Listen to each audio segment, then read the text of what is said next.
അതെ, ഞാൻ പറഞ്ഞ് ശ്രദ്ധിച്ച് കേൾക്കണം. ആവേശം മൂത്ത് വേണ്ടാത്ത പൊല്ലാപ്പിനൊന്നും പോകരുത്. എന്താ ഞാൻ പറയാം, വേഗം പറയൂ. അത് പിന്നെ മനസ്സിനെ നല്ലോണം നിയന്ത്രിക്കണം. നേരത്തെ ചിലതൊക്കെ നമ്മൾ കണ്ടില്ല കേട്ടില്ല എന്ന് വെക്കണം. നിങ്ങൾ കാര്യം എന്താണെന്ന് വെച്ചാൽ പറയരുത്.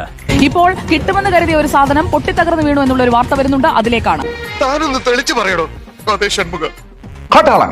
खत्म, bye bye, tata, goodbye, गया. ഡയറക്ടർ പോൾ ജോർജ്. അല്ല, എനിക്ക് അറിയാൻ മേലാത്തോണ്ട് ചോദിക്കുക.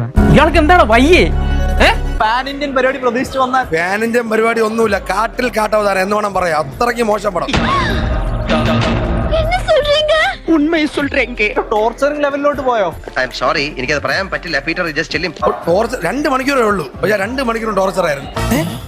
എന്താണ് പിന്നെ? അല്ല, എന്തെങ്ങനെയൊക്കെ പറയണേ? പിന്നെ ഞാൻ എങ്ങനെയൊക്കെ പറയണം? ഒരു പെപ്പയുടെ ആക്ഷനും കാര്യങ്ങളൊക്കെ വെച്ച് നോക്കുമ്പോഴത്തേക്കും ഇത്രയും നിരാശ നൽകിയ പടം ഇത് മാത്രമേ ഉള്ളൂ. അത്രയ്ക്ക് ബോറായിരുന്നു. അത്രയ്ക്ക് ബോറല്ല, പരമ ബോറായിരുന്നു. ആ ലെവലിലാണ് നശിപ്പിച്ച് വെച്ചിരിക്കുന്നത്. അതായത് ഒരു ഹോളിവുഡ് ലെവൽ പോലെ ചെയ്യാൻ വേണ്ടി കൊണ്ടുവന്നിട്ട് ഒരുമാതിരി ലോക്കൽ നടന്നുകൊണ്ടിട്ട പോലത്തെ അവസ്ഥയാണ് ഫീൽ ചെയ്തത്. ഞാൻ പറഞ്ഞ പോയിന്റ് എല്ലാം സത്യമല്ലേ ചേട്ടാ? അല്ലേ? അയ്യപ്പൻ വിടായി അടിക്കുമെങ്കിലും അതെ, ഈ പറഞ്ഞതൊക്കെ സത്യമാ മാസ്റ്ററെ. പുള്ളിക്ക് ചേരൂല ഈ വേഷം. ഒട്ടും പുള്ളിക്ക് ഒരു ഓറയില്ല, സ്ക്രീൻ പ്രസൻസും ഇല്ല, ഒരു തേങ്ങയില്ല. എടാ സോറി, ഞാൻ കളിയാക്കാൻ തിരിച്ചല്ല. നീ മോശമാണെന്നൊന്നും അല്ല, പക്ഷെ ഇപ്പുറം നിൽക്കുന്നതാരാ? സുനില്, കബീർ ഗുഹൻ സിംഗ്, ഇവരൊക്കെ നിൽക്കുന്ന സമയത്ത് അതിനുള്ള ആള് വേണ്ടേ? ആളില്ല. ഇതാ പറയണത്, എലി എത്ര മതിച്ചാലും പുലിയാകുകയില്ലെന്ന് ഓരോരുത്തർക്ക് ഓരോന്ന് പറഞ്ഞിട്ടുണ്ട്. ആ കേളം വന്നല്ലോ. കേളനോട് ചോദിച്ചാ സത്യം അറിയാം. എന്താ കേളം ഉണ്ടായത്? എനിക്കൊരു ഒരു ഒരു ഐഡിയയും കിട്ടിയില്ല എന്തൊക്കെ പടത്തിൽ നടക്കണെന്ന് പറഞ്ഞിട്ട്. അങ്ങനെ പറഞ്ഞ അങ്ങനെ നിങ്ങൾ തെളിച്ച് പറയും. ഭയങ്കര മാസമായിട്ടുള്ള എന്തൊക്കെ ഇവര് കാണിക്കാൻ ഉദ്ദേശിച്ചിട്ടുണ്ട്. പക്ഷെ എനിക്ക് അവിടെ ഒന്നും ഫീൽ ആയില്ല. അങ്ങനെ വരാൻ വഴിയില്ലല്ലോ. പക്ഷെ അങ്ങനെ വന്നല്ലോ. ത്രൂ ഔട്ട് ഫസ്റ്റ് ഹാഫും സെക്കൻഡ് ഹാഫും പടത്തിൽ പ്രത്യേകിച്ച് കുറെ എന്തൊക്കെയോ കാണിച്ചു. പക്ഷെ ഒന്നും ഇല്ലാത്ത പോലെ ഒരു വിഷയം ഇருக்கு. ഇല്ല, ഒരു പുഷ്പയുടെ ഒക്കെ ഒരു -140p അങ്ങനത്തെ ഒരു സെറ്റപ്പിലുള്ള കഥയാണ് ഈ പടത്തിന്. ഇനി അതിന്റെ ഒരു കുറവേ ഉള്ളൂ. വക്ക് പൊട്ടിയ ചട്ടിയും കണ പൊട്ടിയ കയ്യിലും നല്ല കൂട്ട്. വെറുതെ കുറെ ചവറ് പോലെ കുറെ ആക്ഷൻ. സുനിലൊക്കെ വെറും വേസ്റ്റ്.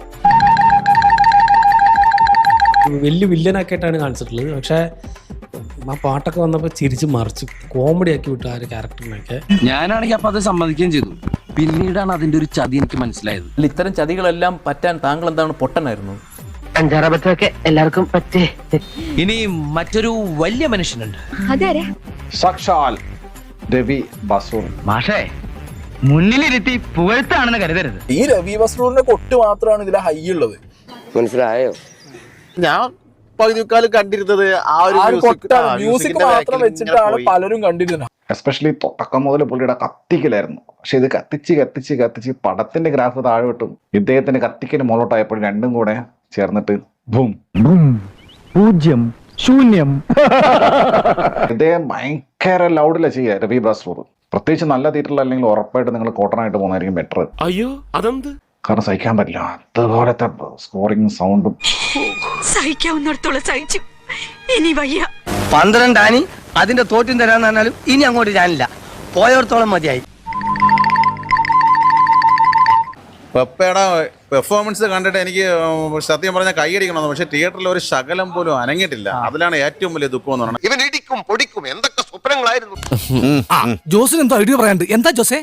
പെപ്പയ്ക്ക് കിട്ടേണ്ടതായിട്ടുള്ള ഒരു ഫ്രെയിം ഉണ്ട്. പെപ്പയ്ക്ക് ആ ഫ്രെയിം കിട്ടിയുണ്ടല്ലോ, പെപ്പയ്ക്ക് അത് വെച്ചല്ലോ. പെപ്പ കിൻഡല. ആ പെപ്പനെ കൊടുത്തിട്ട് ഒരുമാതിരി പീപ്പിളിയാക്കി വിട്ട അവസ്ഥയിൽ പോയി.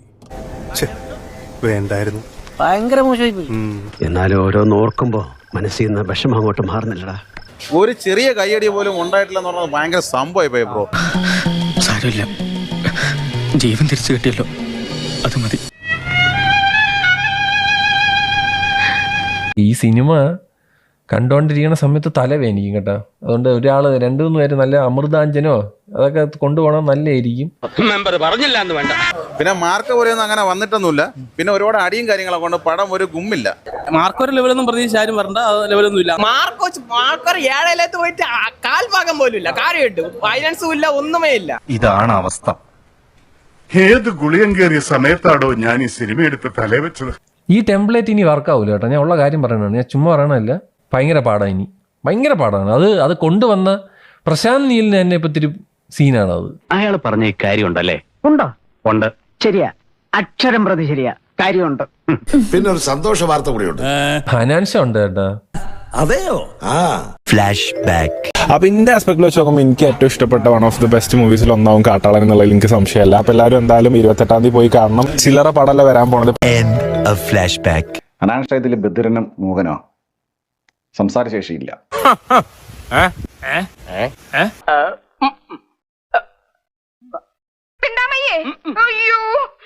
അപ്പൊ പുള്ളി ഇങ്ങനെ നമ്മളിങ്ങനെ എന്തോ കണ്ടതുപോലെ പറയൂലേ, അതുപോലെ നിൽക്കും ഫുൾ ടൈം. ഭയങ്കര മനസ്സ് സങ്കടത്തിൽ സന്തോഷ്, ഭയങ്കര മനസ്സ്. നീ എന്നെ പഠിച്ചതാണ് എനിക്കറിയാം. ഹനാൻഷായെ വെച്ചിട്ട് നമ്മുടെ പഴയ സംവിധായകൻ വിനയൻ ഒരു പടം ചെയ്യണം. കാരണം ഇങ്ങനെ മിണ്ടാട്ടില്ലാത്ത ആളെ വെച്ചിട്ടൊക്കെ പുള്ളിയാണ് അതിന് ബെസ്റ്റ്. ഇത്രയും ആളുകളുടെ മുമ്പിൽ വെച്ച മനുഷ്യന്റെ വായിൽ കൂടെ കേൾപ്പിച്ചപ്പോ നിനക്ക് തൃപ്തിയായില്ലടാ? അവസാനമൊക്കെ വരുമ്പോ എൻ ക്രെഡിറ്റ് എന്നൊക്കെ പറഞ്ഞ് എന്തൊക്കെയോ കാണിക്കുന്നുണ്ട്. ക്യാമിയോ ഹൈപ്പൊക്കെ പറഞ്ഞിരുന്ന വല്ല ഉണ്ടോ? അതിനെപ്പറ്റി ഒന്നും ചോദിക്കണ്ട, എനിക്ക് ഭ്രാന്തായി പോവും. ഇവരെന്നെ അതേ പറയാ, ഇതിന് ഒരു എൻ ക്രെഡിറ്റ് ഉണ്ട്, പോസ്റ്റ് ക്രെഡിറ്റ് ഉണ്ട്, ആരും പോകരുത് അനങ്ങരുത് പറഞ്ഞിട്ട് ലാസ്റ്റ് ഒരു ക്യാമിയോ ഉണ്ട്. ഒരു പിച്ചക്കാരൻ കൂട്ടിട്ട് പോലത്തെ ഒരു ക്യാമിയോ. ഇതെന്താടാ ശവപ്പെട്ടി എണീറ്റ് വന്നതാ?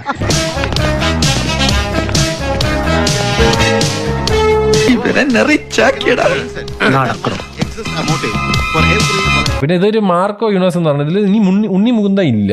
ഈ പടം എങ്ങനെ പിന്നെ എനിക്ക് ബാക്കിയുള്ളത് പറഞ്ഞ കാര്യമുണ്ടോ? ആവശ്യമില്ലാത്ത പ്ലാനും പദ്ധതിയൊന്നും വേണ്ടെന്ന് പണ്ടേ ഞാൻ പറഞ്ഞതാ. എന്നിട്ടിപ്പോ എന്തായി?